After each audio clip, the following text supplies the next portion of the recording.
So there's this knife. It's a knife that I've talked about quite a lot on my live streams, and it's one that I wasn't even necessarily sure I was ever going to get. I am talking about the Oz Machine Company Roosevelt. Chances are you've heard of it, but if not, the Oz Machine Company Roosevelt is a small knife that took the knife community and EDC enthusiasts by storm. Made in America, small batch, high quality, high tolerances, super fidgety, and as demand grew, it became harder and harder to get, and the price tag kept going up. It left me feeling like this might be a knife that I want to try out, but never really have the chance. But now the opportunity is upon us to talk about one of the most legendary knives in recent history, the Oz Machine Company Roosevelt. Should you hunt one down? Let's talk about it. It's always a good day when you've got an amazing American knife on your review table today, and I'm excited. You know, I've been sitting on this review now for a hot minute, but I'm going to tell you guys, this is not going to be a regular, oh, here's the specs, and here's how I justify the price tag type review, because the thing is, over the last couple of years, people have asked me my thoughts on the Oz Machine Company Roosevelt, and without having handled one, I couldn't really convey accurate thoughts, but my immediate assumption is that it's extremely overpriced, and I couldn't for the life of me figure out why. And so for the longest time, I've been wanting to get my hands on one, but the caveat was that I didn't want to pay the price. Now, this ended up here on my review table because a friend had decided to do a knife swap with me. Now, they did not tell me whether they wanted their name publicized or not. I just don't know if they want to be in the video or not. That said, you know who you are. Thank you for being willing to send this my way, guys. If you get an Oz Machine Company Roosevelt, you probably already know, you open the box, it looks like this. We've got our certificate of authenticity right there, as well as the knife. Now, the knife itself is not brand new. This knife has been carried. I don't know if I'm the third owner or the fifth owner.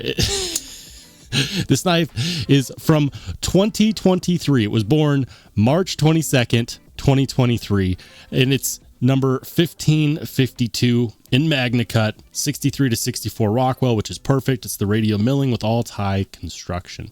Now, the pocket clip and the backspacer are not stock. This is from a custom maker. There's a lot of custom hardware makers for Oz Machine Company. They're on like Reddit and Instagram, and the man that did this goes by the moniker I Make Sick Shit on Instagram. So if you want to check him out, please do so. That said, there are scratches all over here. It's been used, but not abused. And I want to state that, like, this is great for me, first and foremost, because the Oz Machine Company Roosevelt, the Rosie, is supposed to be one of the ultimate EDC carries. The irony being is that these cost so much that most people don't actually carry them. Well, you know, they made such an amazing EDC knife, but it's so expensive, people are afraid to get marks on it. Because if they do get marks on it and then something happens and they need to sell it, then all of a sudden it's worth less and they don't get all of their money out of it. And all of a sudden it was one big, gigantic loss. And that's the rub. But for those who don't already know about the Oz Machine Company Roosevelt, quick overview. What we have here is a knife which is 7 inches overall with a 3-inch blade. The blade itself is all belly right here. It's all curvature, and that's going to make it really good for slicing. Really good for slicing if you need to cut into something and follow the seam of a cut without piercing the material. It's going to be perfect for that. It's a full flat grind, and this specific variant has a nice stonewash finish on it. Love the stonewash. The stonewash is very user and carry friendly. If you look at the edge geometry, that is paper thin. Guys, that is ridiculously thin. This knife epitomizes slab style construction. Look at that. That is about as basic slab style as you can get. Now, that's not necessarily a knock on the knife. That is just an observation. They do pretty it up a bit with different milling patterns. This one is the radial milling pattern. Another one of my favorite milling patterns they do is the frag radial, where they actually introduce kind of a bunch of lines in here, and the radial frag is absolutely gorgeous. And they do the blade steel in a ton of different blade steels as well. This one being Magna Cut. I've also seen 15V. I've also seen Zfinite, I've seen LC200N, I've seen LMAX, all of the blade steels. So that's really, really cool. The thing about this knife is that when they first came out, people don't remember this, but when they first came out, you know, they didn't have things like the lock bar insert, whatever. They didn't have like internal pocketed milling like they have now, whatever. And it was just Daniel Osborne running the show. They were selling it for $500. I'm going to say that again. At that time, I'm talking like, what is it? 4, 5, 6 years ago, you could buy the first variant at the base price of $500.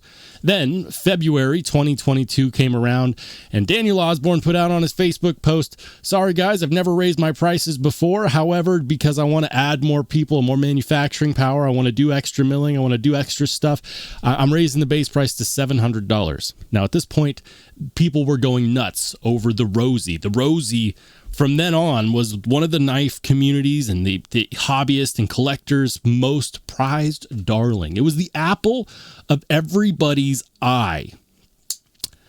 And from then on out, it became extremely difficult to get your hands on one of these. I've seen the prices range anywhere from $700, which is still the base price, so good for them. But good luck finding one at $700. Anywhere from $700 if you manage to get in on a lottery variant, where, you know, they sell it to you directly and you were the magic person that won on the lottery. Yeah, that's a possibility. But on secondhand, the pricing for these ranges anywhere from $800 to $2,000. Yeah, do not look at eBay. The pricing on eBay is just a little bit depressing. People taking advantage of it, and it's kind of infuriating. But back to the knife, you know, because I'm over here trying to figure out, is it worth it? Should people be hunting this knife? The ergos on here are good, and a lot of that has to do with the fact that even though it's a 7-inch knife, which is a small knife by all comparisons, it's not a full-size knife. It's squarely right there in the EDC carry range. It's because we have the finger choil integrated into the handle. So you get right up there behind the edge of the blade. And look at that. I get a full 4-finger grip with room to spare. That is a natural grip for this. T8 hardware everywhere. Not a single-sided captive pivot. And we have 2 detent balls. If you want to know, like, what's one thing that you could say about the Oz Rosie that you can't find on any other knife, it's the double detent. It's a true double detent. There are 2 detent balls right here, and what that allows you to do is have the most enjoyable reverse flick known to mankind. It's addictive. Now, one thing that I want to focus on here is the cutting ability of this knife. The crazy thing about the Roosevelt is that because the blade geometry is so stupidly thin, even though this particular one is no longer shaving sharp, again, this was somebody else's user or several somebody else's user, I cannot shave hair off of my arm. Now, it doesn't mean that it won't cut. For example, look at it go through this double-walled cardboard like it's nothing.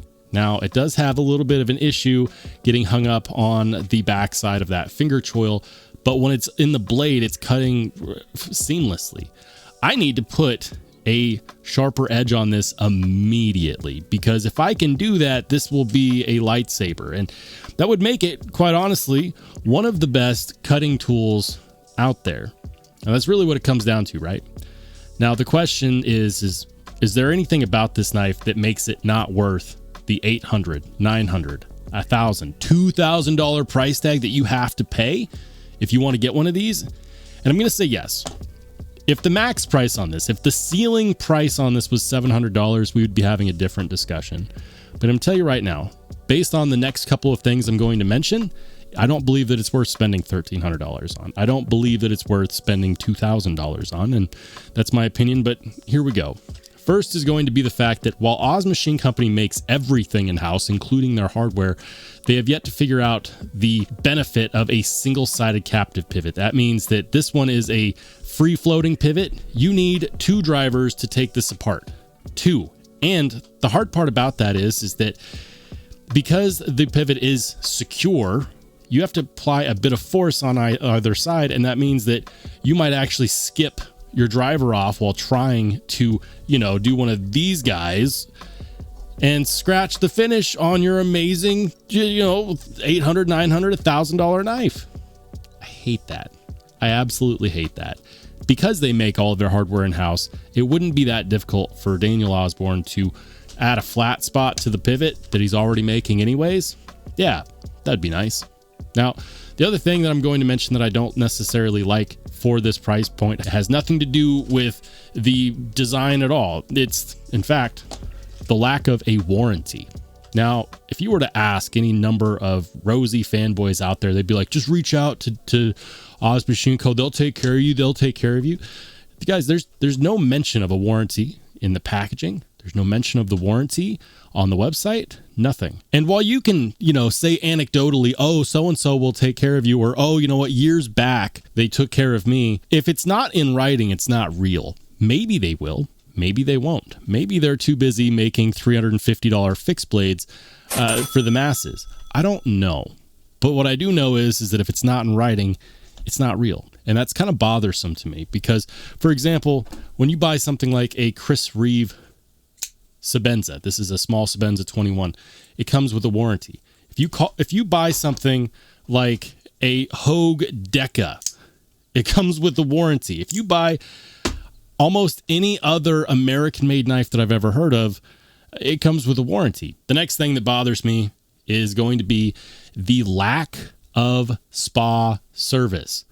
Most custom knives that cost around the same amount as this or more offer spa services either complimentary or at a price. Now, at one point in time, if you were to search for this, at one point in time, Oz Machine Company did offer a spa service that was basically like, retuning, resharpening, but no reblasting, none of that, for about $75. If you find it in the annals of the internet, you'll see that that is not something that they offer any longer. Again, something you can do on a Chris Reeve knife, which costs infinitely less money. But you can't do that on this knife.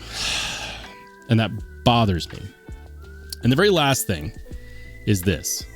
Because the prices have gone out of control, and trust me when I say I understand that an item, especially a collector's item, is worth whatever people are willing to pay. And so the prices have been inflated because people are willing to pay it. I understand that. However, they've created a market for clones and counterfeits. Specifically, counterfeit market for this knife is crazy. And the problem is that those counterfeits are starting to get really, really, really close.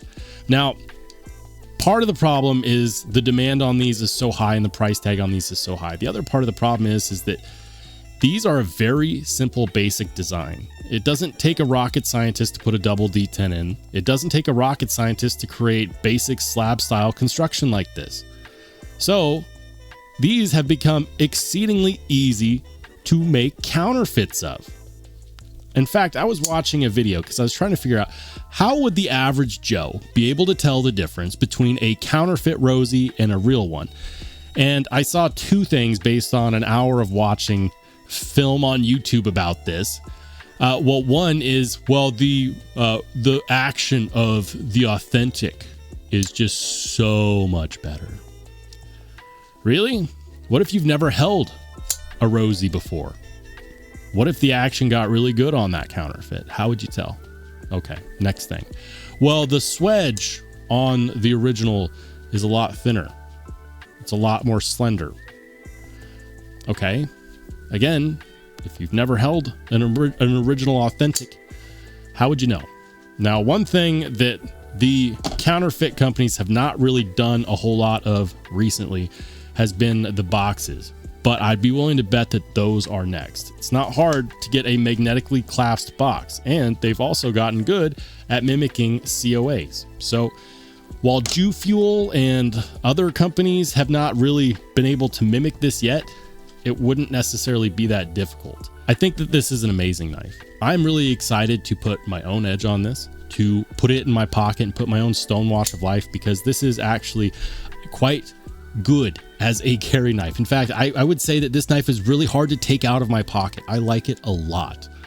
But the problem is that I'm afraid to say that because I don't want to drive up the demand even further for this knife in case it continues the downward spiral of the market where people pay way too much for these, and it encourages counterfeit companies to take advantage of the community. Because when counterfeits are out there and they become so very close to this, what happens is that eventually and frequently people that want to get their hands on one will end up buying a counterfeit, enriching a thief, and thinking that they have an original. And that trend will continue until eventually that counterfeit hits the hands of somebody that has actually handled these and happens to know the difference between a counterfeit and an authentic. Guys, I urge you, if you're buying these secondhand, do not buy one that does not come with a box and a COA.